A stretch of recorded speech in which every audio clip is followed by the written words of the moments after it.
The Commanders have the guy everybody wants, and there's one position in the NFL that is finally starting to get maybe the recognition that it deserves and starting to be understood for how important it really is, and that is a GM.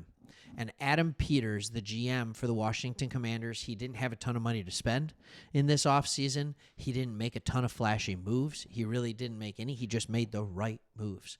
When it comes to head coach, he found the right head coach. We just got through, today is Wednesday, and we just got through Black Monday on NFL, and there are now 6 head coaching vacancies.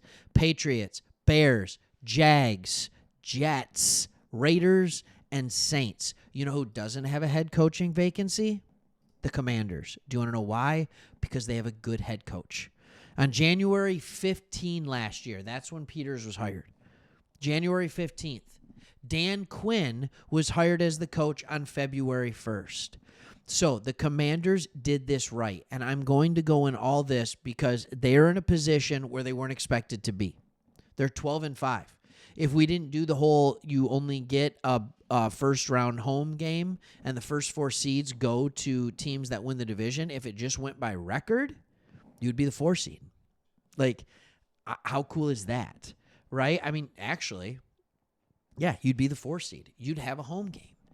And he absolutely turned this around. The reason you didn't is because the Eagles won the division, right? But in year 1, with a brand-new head coach, with a rookie quarterback and a roster that seemingly had holes, this team was fantastic. In the offseason, they did a slew of moves, right? They wanted to upgrade their offensive line. They realized that was the first thing to do. They signed Tyler Biadasz, Nick Allegretti, all right? They got Austin Eckler. They decided, I mean, what a better friend. I understand there was just a ton of injuries to him this year, but what a better friend out of the backfield than for a rookie quarterback than a reliable pass-catching weapon like Austin Eckler. And if that's not good enough, how about Zach Ertz? Was that a good signing in retrospect? Everybody's like, he's over the hill. I don't know if he's got it anymore. And all he's been is awesome. How about that catch last week? You know what I'm talking about? When you have the right GM, he knows how to pull the right strings. I'm going to pause on this before we get into what he did on the defensive side of the ball, right? But the ownership did it right because you want to start with the GM. So the owner gets the GM on board, and then the GM has a vision for the roster, what it looks like, what type of football that they want to be played, and what kind of head coach can fit that vision. And then you can go and the GM can hire the head coach that works the best with the roster that he is putting together.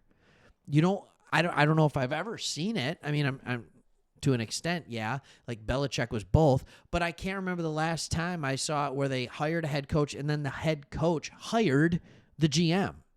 Like, that's not how that works, but so often you get this mismatch where a head coach comes in and then the team fires their GM and then they hire a new GM and then a year later they fire their head coach and then they get a new head coach and then a couple of years later they fire their GM and then the cycle just keeps going. That's what the Bears have been stuck in for like 20 years. And it just doesn't work. They did this from the top down the right way.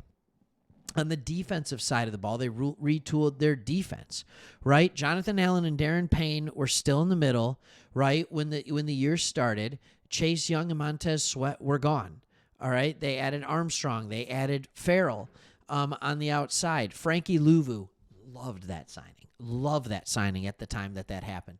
33-year-old Bobby Wagner comes in. Loved that signing.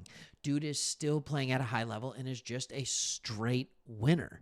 All right, you bring in Jeremy Chin, you get in Michael Davis. That's not even talking about the draft picks. And so and we'll get into that in a second. But he does all the right things.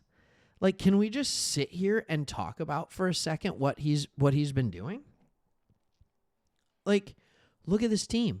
Number 2, there were offers like crazy to get him. And that number 2 pick was a true number 1. Like, you knew what the Bears were going to do. You knew they were going Caleb Williams, so you just sit there and you make a decision. Do I want Jaden Daniels or do I want to trade away for something different? They chose to go Daniels. May had there were conversations. Could this be Drake May? I don't know. It turns out Drake May is probably going to be pretty good, right? But he's like, nope, I want Daniels. Nobody's coming in here. I'm not trading for him.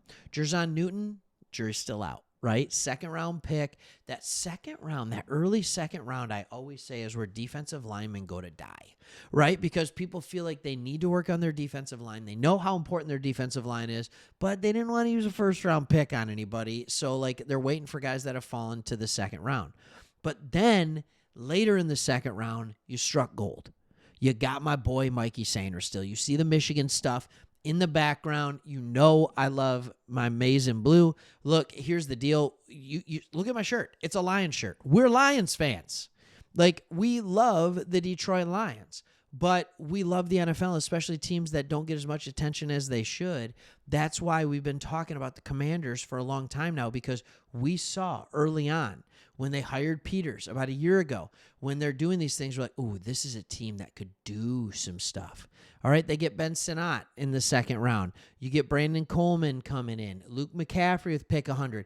And here's the deal. There are some of these players where it's like, okay, there's clearly skill here, but there's enough talent on this team that they haven't even had to really produce. I did a video earlier about Luke McCaffrey. I'm like, all right, time for Luke McCaffrey to go off, right? When there was a loss of a wide receiver, and I'm like, all right, it's his time, Luke McCaffrey, here we go, right? And, well, he didn't. So they didn't need him to. He's just still learning. And I think what we've learned in Detroit is that when you have a good GM that is of the same mindset with a good head coach, you have an absolute recipe for success in the NFL. And if those two can work harmoniously, you are good to go. And then coming in, you bring in Dan Quinn, who is a veteran. He brings in Cliff Kingsbury, who is like, you know what? I'm a defensive guy, but I'm going to bring in this guy to run a dynamic offense. But he also kind of knows how to bring in the reins of Cliff Kingsbury, things that he didn't know. Cliff Kingsbury is showing like things that he flat out didn't know when he was with Arizona. Like, slow down. You don't have to go fast all the time. You don't have to throw all the time. You can do certain things. And this is a roster that is not even close to being complete, and they're already playing at this level.